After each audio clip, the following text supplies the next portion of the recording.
नमस्कार दोस्तों, जय श्री हरि। आज के वीडियो में मैं आप सभी भक्तगणों को माघ मास की शर्तिला एकादशी व्रत की पौराणिक कथा को सुनाने जा रही हूँ।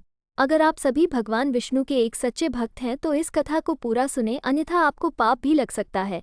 तो प्यारे साथियों, आइए सुनते हैं आज की शर्तिला एकादशी व्रत की पौराणिक कथा। इस कथा को शुरू करने से पहले इन सभी बातों को जानना बहुत जरूरी है।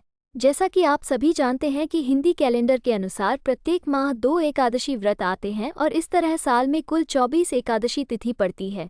प्रत्येक एकादशी व्रत का अपना खास महत्व होता है और इस दिन श्रीहरि भगवान विष्णु का पूजन किया जाता है। माघ महीने के कृष्ण पक्ष की एकादशी को शर्तिला एकादशी कहते हैं।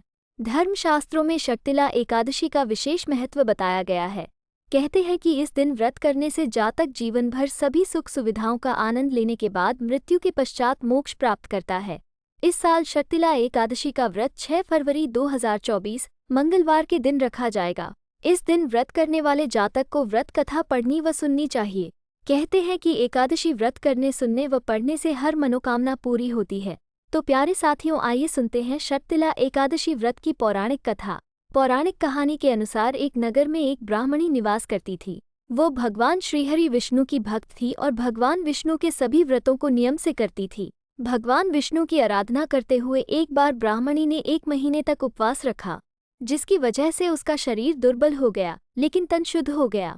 अपने भक्त की भक्ति देखकर भगवान ने सोचा कि तन शुद्धि से इसे बैकुंठ तो प्राप्त हो जाएगा, लेकिन उसका मन तृप्त नहीं होगा, क्योंकि व्रत के दौरान उसने कोई दान नहीं किया और बिना दान व्रत का पुण्य नहीं मिलता। इस वजह से उसे विष्णुलोक में तृप्ति नहीं मिलेगी।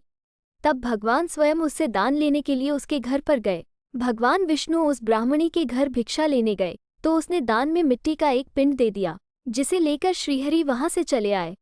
कुछ समय बाद ब्राह्मणी का निधन हो गया और वो विष्णुलोक पहुंच गई। उसे वहां पर रहने के लिए एक कुटिया मिली, जिसमें एक आम के पेड़ के अलावा कुछ भी नहीं था। उसने पूछा कि इतने व्रत करने का क्या लाभ, जो बैकुंठ में आकर भी खाली कुटिया और आम का पेड़ मिला।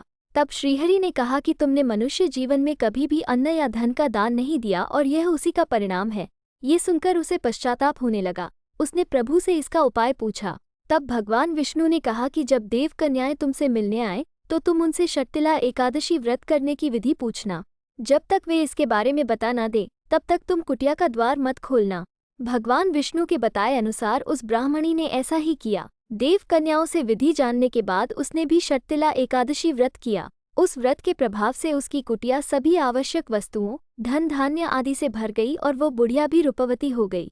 भगवान विष्णु ने नारद जी को शर्तिला एकादशी व्रत की महिमा इस प्रकार सुनाई। शर्तिला एकादशी के दिन तिल का दान करने से सौभाग्य बढ़ता है और दरिद्रता दूर होती है। तो प्यारे साथियों, आज की यह पौराणिक कथा आपको कैसी लगी? अगर आपको अच्छी लगी हो तो कमेंट बॉक्स में जय श्री हरि जरूर लिखें और वीडियो को लाइक, शेयर और चैनल को सब्सक्राइब करना ना भूलें। धन्यवाद।